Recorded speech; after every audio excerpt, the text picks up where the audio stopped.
I'm a freak. I'm Micky Slim. This is my main man, Majestic, future superstar. This is Global Gathering 2012. We just murdered the main stage. Murder your son. So yeah, we're feeling good, man. I'm feeling good. This shirt's making me feel do you know good. What? His shirt has made me feel brilliant today. I love it. Big up the shirt. Big up the shirt. Inside. Well, the thing about RocknRolla is that, like, it was an idea of a friend of mine, Alex Schmitz, has always wanted to do like our own after party that incorporated. I don't know if you've seen the film RocknRolla, but the concept of the dude RocknRolla is that he wants the fucking lot. Now, he wants the fucking lot, bruv. All of it. Take it. Take that. Got enough here? Take that. Yeah. So we thought, how cool would it be to do a party where it incorporates all different styles? So myself, Ruche, Alex Schmitz come together, made a good brand, and we've just finished. Well, we're halfway through our first season in Ibiza, which is amazing. We're having great parties. It's expanding the brand. We've done the VIP for Global Gathering last year. You know, in a short space of time that we've been doing it, we've achieved unbelievable things. And the future for Global Gathering is long. The future for RocknRolla is huge. There's nothing that we can't achieve in my eyes. I think, like, it's bigger than what I do as Micky Sim. It's a brand. It's a lot. Madge is a RocknRolla. I'm a RocknRolla. You're a RocknRolla. Everybody's a RocknRolla. Straight up banger. Pretty damn good. Straight up banger. How did it come about, though? How did it come about? I done a gig in Cabos last summer. Full moon party. Full moon party in Cabos. Majestic was emceeing on my set. I knew about him through a lot of stuff that he's done over the years. But we just one of them we'd never met. Met him. I'll be honest, at that particular moment in time in my career, I wasn't really working. I was working with MCs in the studio, but I was never really working with MCs on the road, on my sets. And he just complimented what I was doing. In fact, he was like vital to what I was doing out there. He was like a fourth deck. So yeah, we just obviously got talking. We should work together. Blah blah blah. Seen a status that he put out on Twitter dissing people who were long. Thought he meant me. Sent him a beat. Let's go back. Did I do that? I don't even remember doing Yeah, that. let's go back. Was I long? It's history. No, you weren't long. You were quick. You were hungry, man. You fucking ate that beat and spat out another one, which was Dirty Freak. Lay back Luke. Shout out to Luke. Shout out to Mix Mash for the support. I can't do it. I got the mic, but yeah. But send out the L's. But no, like, yeah. Bless Luke, man. Feedback's been good. Feedback's been amazing. Like, do you know what? Like a lot of house music people and electro people think people that rap and MC whether are annoy them. And because I'm a musician, I do other things. I know when to shut up.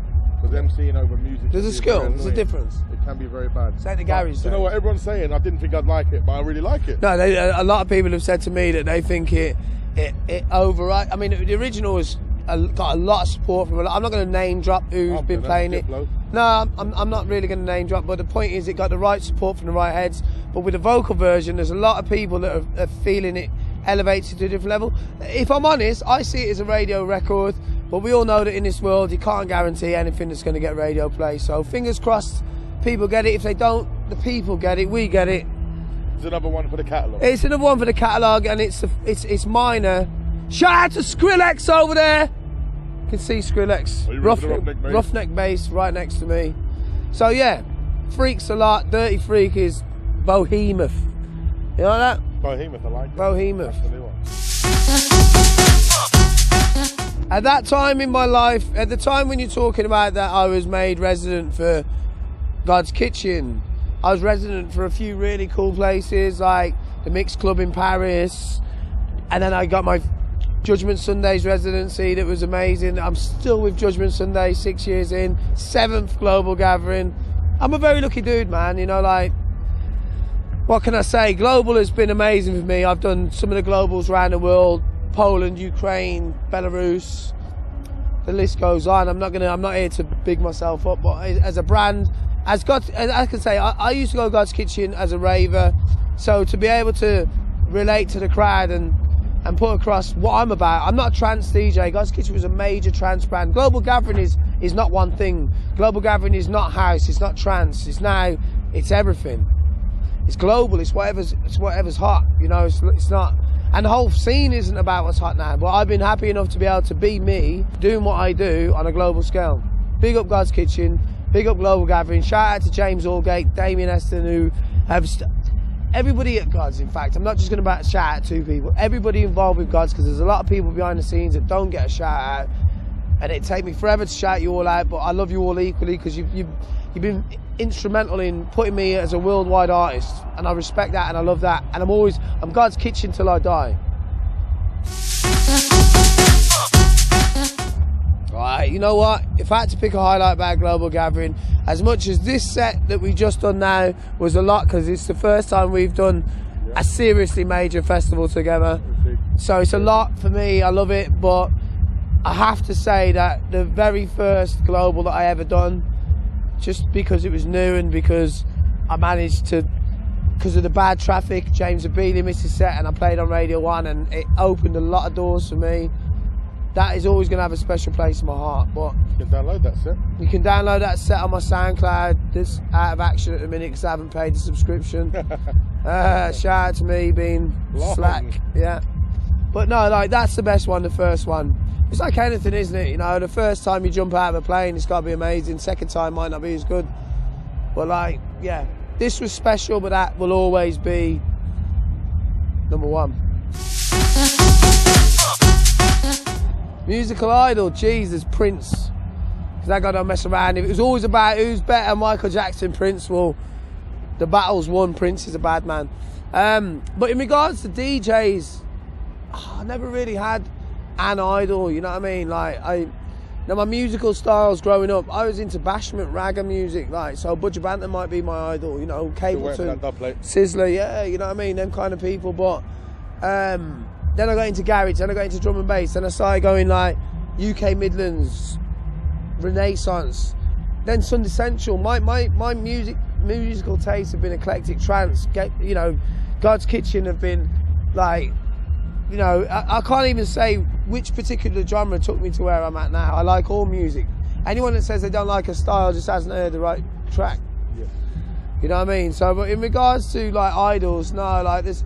If I had to say who's somebody who I like hugely respect and talk to about all different types of music, is Chris Lake. Chris Lake's my best mate in this whole industry. Like, I've got great mates. Don't get me wrong. I don't want to diss anyone that I love. You know, you're still all my mates, but Chris Lake, you know, he's different, man. Like, he will tell me how it is, and I respect his opinion. I think he's a great musician. So yeah, if I had an idol, it's Chris Lake. Jump around. Catapulted me onto the worldwide stage. You know, do I play the mix that I've done now? No. Do I even play it in my sets? No. Shoulda, woulda, coulda, Beverly. But, you know, at the end of the day, it was a moment in time for me, you know what I mean? And I always liked, I'm someone who pushes music forward. What's your biggest track right now then? Right now, RocknRolla. And that's the truth. Micky Slim, RocknRolla. It might even turn around to be Majestic, Let's Go Back, Micky Slim's RocknRolla mix, because I feel the vocal works so well with the track. I hear that. That I might just put it out as a remix, because right now, to get stuff out to the right people quick so that kids, music's disposable, man. People, it's like a goldfish mentality right now when it comes to music. People need to re-experience going to a record shop, buying it, waiting to get home and put it on the deck 20 times. That ain't happening. It doesn't happen anymore. That ain't gonna happen. But yeah, I guess in regards to what's big for me right now, RocknRolla and Majestic's Oasis edit that we finished with today. Anybody that watched the set today, that was not anything that I done. That was this. This guy is ridiculous. He's not just an MC. Anybody, like, don't get me wrong, not anyone can just MC. Man is a really good MC. But when he says he's a musician, he's not playing around. Like, he's a better DJ than me. I'll say it on camera. Like, I don't care. DJ Hoggy in the place. Hoggy.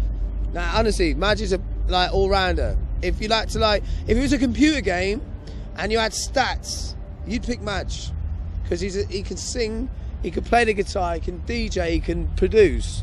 Man's a bad man out here. But I can't send a smoke signal. Oh, you do the original smoke signal sender. But no, seriously, like, man's got skills. The only way to really break through is to be original and fully focus on what you do. Like, the reason why I feel like I had a lot of success in a short space of time originally years ago was because what I was doing at the time was so different to what everyone else was doing.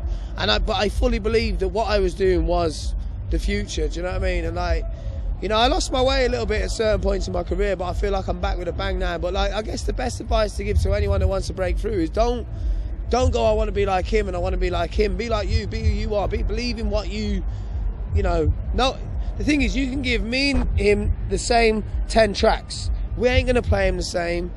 You know, that's the beauty of what's in your brain.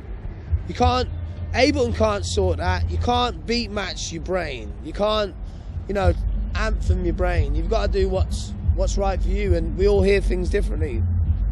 So yeah, it's a wide open market. There's a lot, you know what, I know a lot of talent that are way better at what they do than me. I said this on an interview, my first global gathering, that there are people out there that are better than me, right? But they ain't as hungry as me. They ain't got the drive that I've got, so they're not going to get where they're going to get. So to all you people that think you're amazing because you do all your beats yourself and you're hard at it in the studio, unless you're out there grinding and meeting the right people and doing the right job, your music's going nowhere. Let me tell you, it's truth. And the other key thing is don't be a mug. When you meet people, be normal, be yourself, don't be fake, because fake people get found out so quick, and the industry don't like that. Nah, and also it's like a roller coaster. You could be good going up, and then you want to talk down to people. There might come a point when you're coming back down, and people you talk down to, and they stamp on you. They're going to finish you. You ain't going to come back from that. We've seen some of the biggest pull, and seen some of the people that weren't that big keep coming and keep coming and keep coming, and eventually their time comes. Yeah. And because they weren't idiots, nope, they get to that big point. People care about that, you know. At the end of the day, no, I'm not talking like even just industry. I'm talking about your fans, man. Yeah. You know, I always had time for your fans. They're the most important thing in this whole thing. Without your fans, you're going nowhere. Don't matter. I've been Micky Slim. This has been my 7th global gathering. I've had an amazing time. If you see me and you want to buy me a drink, you know where I'm at. Micky Slim. Get at Micky Slim Twitter. Global gathering, can't thank you enough. Club Overload, big up. Majestic, big up. Hey, how are you? Shirt, my shirt, big up my shirt, man. One more time. Shout out to the shirt. Inside the ride. I'll take the shirt inside.